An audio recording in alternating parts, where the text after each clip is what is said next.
get ready for a celebration of the literary kind on today's episode of Notable New England. First, we'll start off with some Wicked Light Bites, positive community-oriented stories from each New England state. Then we'll explore some of New England's independent bookstores, and I've even got a documentary recommendation for you for a film made in the Berkshires about an independent bookstore. If you love to read or hang out at your local bookstore, you are in for a treat.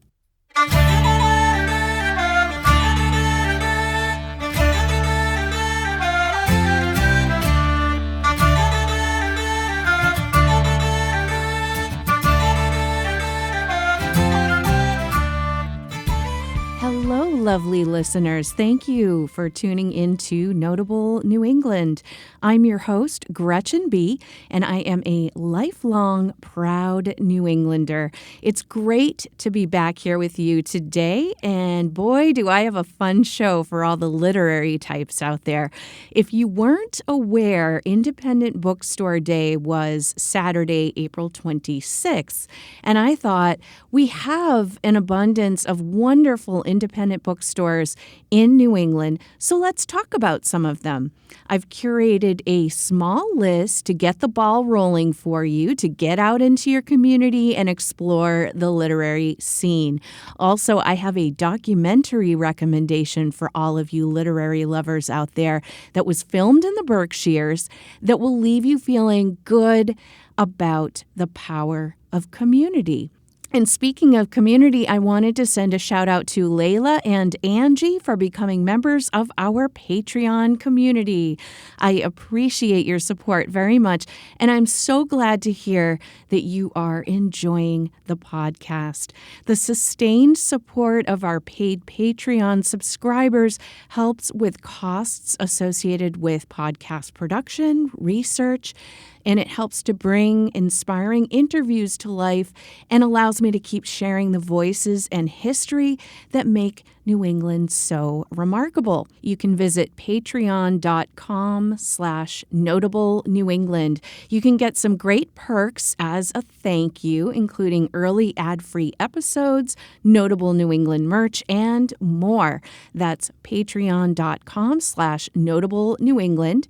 And you can also join for free, and if you do that, you will have access to our public posts and the community chat area. So thank you so much, Angie and Layla, and I appreciate everybody's support. Before we get into the literary portion of the podcast today, we're going to start off with some Wicked Light Bites, which are lighthearted community-based stories from each New England state. Donations poured in to support the Brattle Theater in Harvard Square, Cambridge, Mass.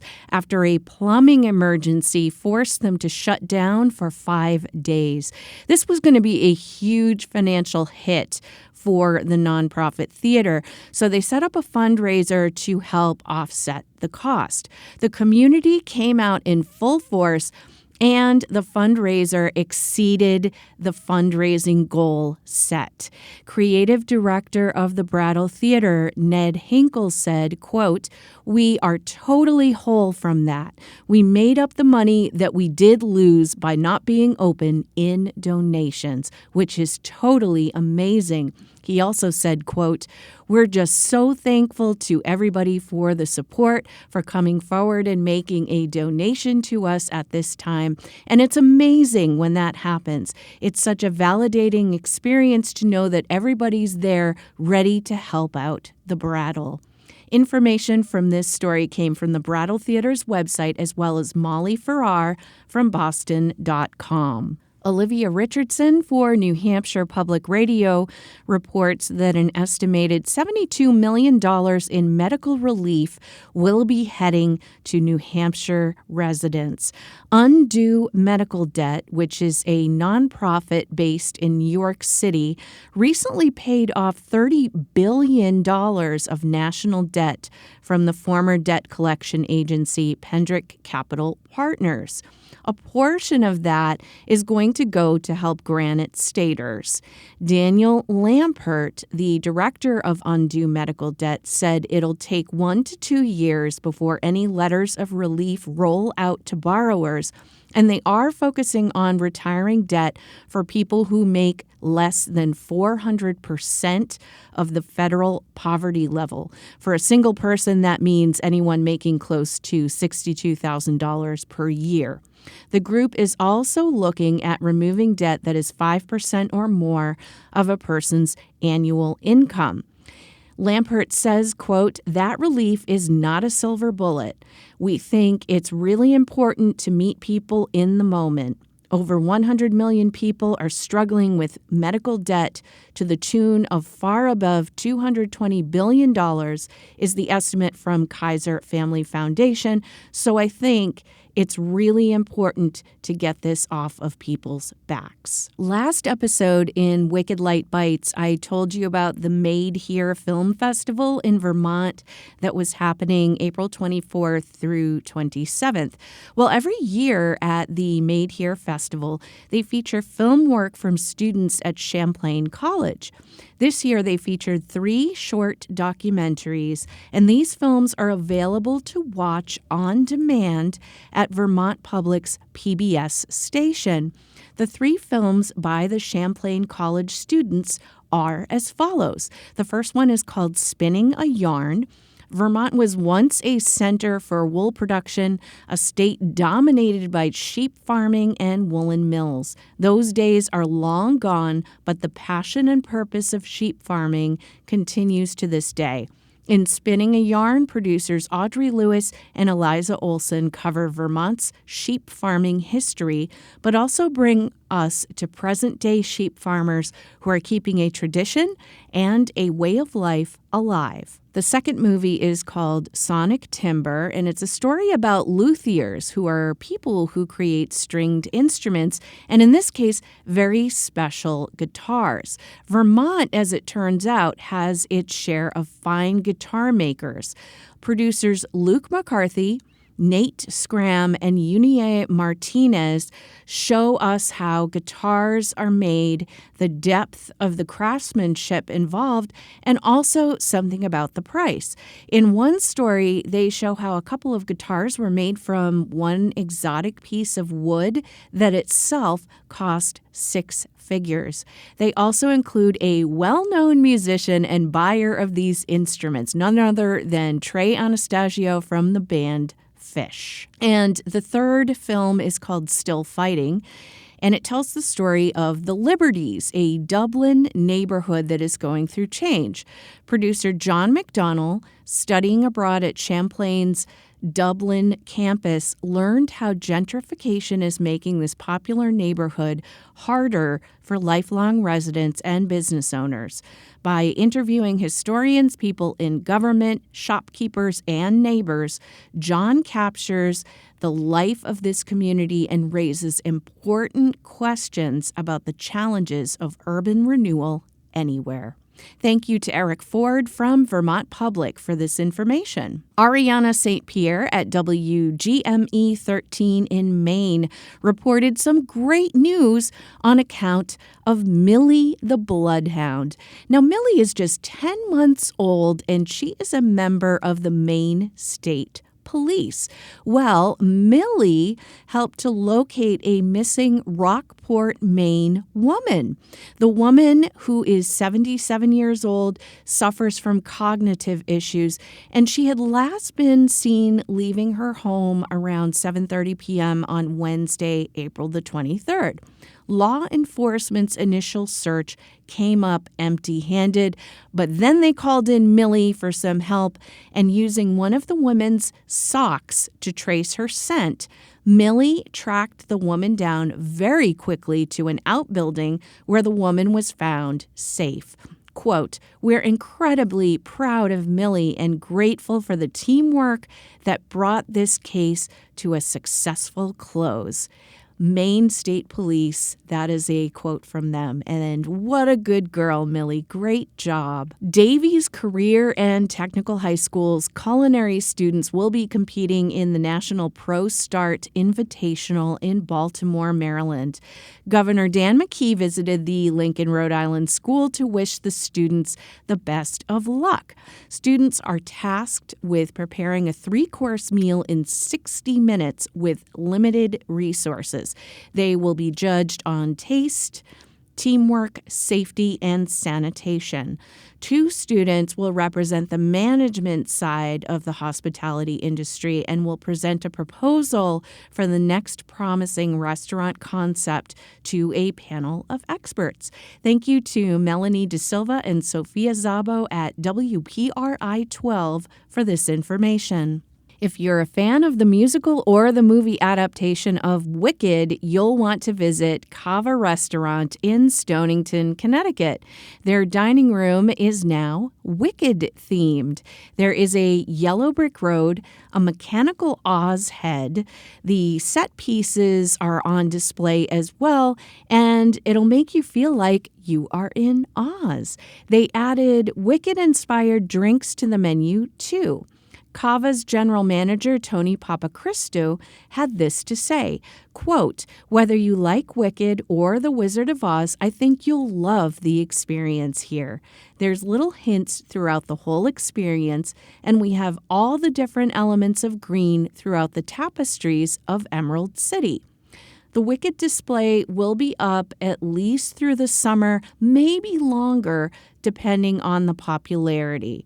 And thank you to Chiara Hooks of Connecticut Insider for this information. Up after the break, we'll be celebrating New England's independent bookstores. So stick around. You won't want to miss out. You're listening to Notable New England. Hey friends, a few of you have asked, can I just make a one-time donation to support the podcast? I don't want to commit to a monthly thing.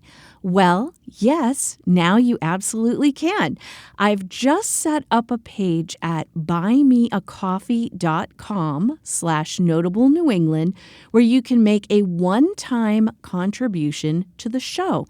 No subscriptions, no recurring payments, just a quick way to say, hey, I love what you're doing, keep it up. And as a thank you, I'll give you a shout out on an upcoming episode of Notable New England. So if you've been enjoying the stories and want to help keep them coming, head to buymeacoffee.com/Notable New England. Every little bit helps, and I'm so grateful for your support. Thanks for listening. We're very lucky here in New England. Independent bookstores are everywhere, and there's so much more than places to grab a good read. These shops are true neighborhood gems where you can stumble upon your next favorite book and feel like part of something bigger. Many of them host author events, community gatherings, and you get those magical moments of connection that just don't happen when you're clicking add to cart. And some even offer great food and drinks to enjoy with your book. There are so many incredible indie bookstores across our region that it's impossible to name them all. But I have put together a short list of a few that are definitely worth a visit. And I would love to hear from you, lovely listeners, what your favorite local bookstores are.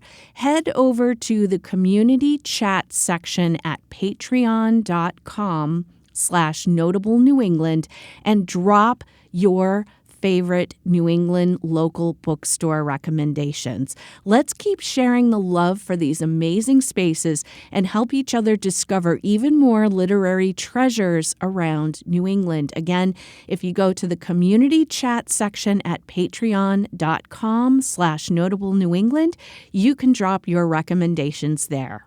The first stop in our journey today is a true book lover's playground. In fact, they coined themselves a bibliophile's bliss, And indeed, it is true. I am talking about the Book Barn in Niantic, Connecticut.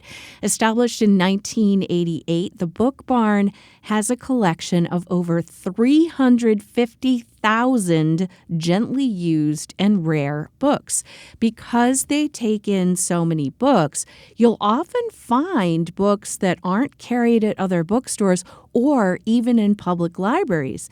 They say, quote, "Our treasure trove of books is frequently the last hope for someone seeking a given title. We enjoy being able to help books find their people who have sometimes been searching for years to get their favorite title. To this end, we are more than willing to go out of our way to help you search." You will see book lovers grabbing old school wagons and they just load up on the treasures that they find. They have every genre you can possibly imagine. And the Book Barn is surrounded by lovely gardens, kitschy art, farm animals, and games. It is such an adventure to walk around outside and inside and see all they have to offer. And you might actually be a little overwhelmed, like I was when I went there. But fear not. They have a brochure that you can grab at the info desk, and it will guide you throughout the property. And their booksellers are really awesome. They're very knowledgeable. They're very helpful. So if you need help, just ask. They will hook you up. If you're not at the store but want to know if they carry a specific book, you can call them or you can fill out their contact form on their website and they will look for the book for you. But I want to make this clear. The Book Barn is not joining the e-commerce scene.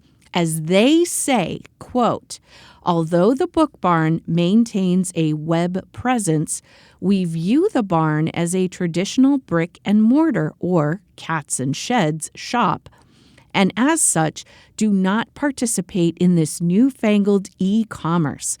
We have neither shopping carts nor online catalogs, nor do we intend to get those anytime soon. However, if you are looking for a particular title and haven't had any luck finding it at other shops, please feel free to contact us either by phone, email, or walk-in query, and we will check our shelves for you." This place is meant for browsing, so make sure you stop in and be prepared to be amazed. The main Book Barn location is located at 41 West Main Street in Niantic, Connecticut, and they do have two smaller locations, the downtown store, which is located at 65 Pennsylvania Avenue, and that is in the heart of Niantic Village across from the CVS. They have a third location, which is located at 55 West Main Street, and that's just 300 feet from the main Book Barn. All three shops are within a mile of each other and can be easily visited in a single day. The Flying Pig Bookstore in Shelburne, Vermont offers a selection of over 20,000 books, cards, and gifts for people of all ages, although 65% of their inventory is focused on children's literature. So this is the perfect place to bring the kids. The Flying Pig's name was a result of the realization of seemingly impossible dreams, reflecting on the founder's journey of establishing an independent bookstore in a small town during the rise of big box retailers. The Flying Pig is a vibrant community hub, and they host author events, book clubs, and they also participate in initiatives like the Vermont Bookstore Passport, which, by the way, is a super cool initiative. You can get the passport from one of 20 independent bookstores in Vermont, including the Flying Pig. And for each bookstore that you visit, you get a stamp. And once you have visited all 20 stores and you've gotten the stamps by December 2025, you can turn it in and you get a Vermont-themed prize. It's a pretty great incentive to visit Vermont's indie bookstores, right? The Flying Pig Bookstore is located at 5247 Shelburne Road in Shelburne, Vermont. Frugal Bookstore in Nubian Square in Roxbury, Massachusetts, is a true community hub. It's one of Boston's only Black-owned bookstores, and as owners Leonard Egerton and Clarissa Cropper say, they are family-powered, committed to community, and changing minds one book at a time. You can expect to see shelves carefully curated with works that celebrate Black and Brown authors and that resonate with the experience of their store's visitors. Frugal Bookstore is a community gathering spot where customers will feel welcomed and can take part in book clubs, author events, and cultural celebrations that the bookstore puts on. It's a great place to meet neighbors and interact over a shared love of reading. Frugal Bookstore was recognized as a legacy business by the City of Boston in 2024. Frugal Bookstore is located at 57 Warren Street in Roxbury, Massachusetts. The Big Chicken Barn Books and Antiques in Ellsworth, Maine is a haven for book lovers and antique collectors alike. It was once home to thousands of chickens and now boasts a collection of over 150,000 books, a vast collection of vintage magazines, and a huge variety of antiques. So the first floor is filled with over 11,000 square feet of antiques, including modern-day collectibles to period antiques. The inventory is always changing, and their dealers are always bringing in unique new items each day. The second floor is where you're going to find the books, and you can find various genres to peruse. They have a main book room, which is dedicated to Maine authors and their works. There are lots of cozy seating areas you can plop down and read, and you can get complimentary coffee and tea while you are browsing. It's definitely a unique experience and one literary lovers will enjoy. The Big Chicken Barn Books and Antiques is located at 1768 Bucksport Road in Ellsworth, Maine. Fancy a cocktail while browsing for books? Riffraff Bookstore and Bar in Providence, Rhode Island offers literature, libations, and community. You can enjoy a cocktail or coffee. You can talk to other patrons and the booksellers and browse their curated collection of underrepresented voices, independent presses, translated works, and more. The bar offers a rotating menu of craft cocktails, wine, coffee, and an atmosphere where you can read quietly by yourself or you can engage in conversation with people from the community. And speaking of community, Riffraff hosts free events such as author readings, open mic nights, and trivia. They also offer a year-round courtyard with heat lamps, which is perfect for gatherings and socializing. It's the perfect stop for some literary fun. Riffraff Bookstore and Bar is located at 60 Valley Street, Suite 107A in Providence, Rhode Island. Sheaf Street Books in Portsmouth, New Hampshire was recognized by Yankee Magazine as the best small bookshop in New England. And it's easy to tell why with its comfy and homey vibe. It's housed in an 1890s building where the owner lives. He lives upstairs. And then he made his former dining room and living rooms into the bookstore. You'll see beautifully custom-made bookshelves, comfortable chairs, and this encourages visitors to take their time browsing and sitting and reading.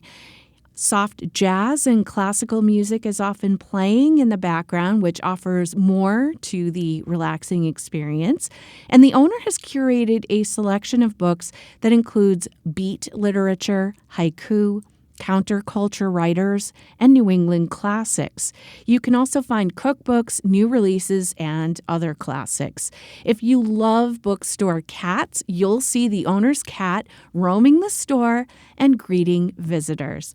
Sheaf Street Books is located at 29 Sheaf Street in Portsmouth, New Hampshire. Up after the break, I'm going to give you a documentary recommendation about a bookstore in the Berkshires and the sense of community that it fosters. Stay tuned. You're listening to Notable New England. I want to hear from you, lovely listeners, about any ideas you have that you think would make for interesting episodes of Notable New England. Maybe you have a hidden gem you think I should check out. Maybe there's a wicked awesome New Englander I should talk to who is doing incredible things in their community. Whatever ideas you have, I would love to hear them, so feel free to send an email to gbossmusicco@gmail.com or visit patreon.com/notablenewengland and chime in with your ideas in the community chat. I'd love to hear your ideas and suggestions so I can tailor the podcast to things you are interested in hearing about. Again, feel free to email me at gbossmusicco@gmail.com or visit patreon.com/notablenewengland and share your ideas in the community chat. Thanks for your help. When I was a preteen, I used to volunteer at my local library, and I absolutely loved it. It was such a blast, and it really nurtured my love of libraries and books. Later, as a teen, I got a job at a local bookstore in my town while I was in high school, and it was the best job ever. To this day, I think it is probably the best job I have ever had, honestly. It was really chill. The owner of the bookstore was a really nice lady, and, it was quiet. It wasn't stressful at all. It was just a wonderful atmosphere to be in, and the best part was that you got an employee discount off the cost of books. So I certainly made great use of that discount and, got all sorts of really cool books. So that was definitely a perk to the job. And to this day, it's really funny. If I walk into a bookstore and I see a pile of books on a table that are askew, or if they're not in the right order on the bookshelf, I'm that weirdo that will straighten them up or put them in the right order. Old habits die hard, right? Well, given all of this and my love of bookstores, I do go to them frequently. I love independent bookstores. I ended up finding this documentary a few years ago, and I absolutely loved it, and I wanted to share it with you. And it's called Hello Bookstore. Now, I had streamed it via Canopy, which is a streaming service that my public library offers to patrons for free. And it's about the bookstore in Lenox, Massachusetts, which is an independent bookstore and gathering spot for locals run by owner Matthew Tannenbaum. The documentary takes place during the pandemic, and it shows how Lenox's residents rallied together to support the bookstore and the owner to help keep it in business during this challenging time. It really showcases the commitment of the community, their deep connection to the bookstore and owner Matthew Tannenbaum, and the beauty of what can happen when community comes together to help each other out. It really leaves you feeling good and hopeful, and I highly recommend it. It will definitely show you the importance of community and how important every person is and how every person's actions matter. The bookstore and Get Lit wine bar in Lenox, Mass. Is located at 11 Housatonic Street in Lenox, Massachusetts, if you actually want to visit it in person. And I did look this up. I guess to stream the documentary, you can do so for free on Tubi, the Roku channel, Pluto TV, and Plex. And you can also check to see if your public library offers Canopy as a free streaming service. And if they do, you can view it there, or check with your library to see if they have it on DVD. Highly recommended. It's a wonderful story about community coming together, and I really think you're going to enjoy it. So make sure to watch it if you have some time.